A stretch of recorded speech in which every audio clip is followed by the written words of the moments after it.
Here's what's on the radar in military life this week. Tensions remain high across the Middle East as the conflict involving Iran continues to evolve.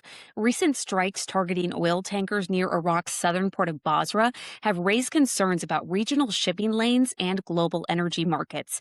Iranian officials have also outlined conditions they say would need to be met before peace talks could begin.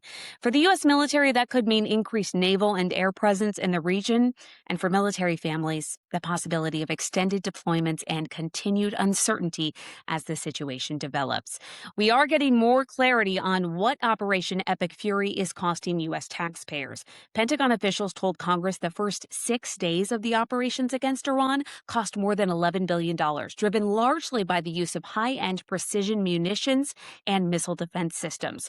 Lawmakers say the price tag will likely continue rising as the campaign continues. As of Thursday afternoon, Coast Guard members didn't know whether or not they would receive mid-month pay due to the DHS shutdown. Service members did receive paychecks at the end of last month because of funding provided by last year's tax and spending legislation.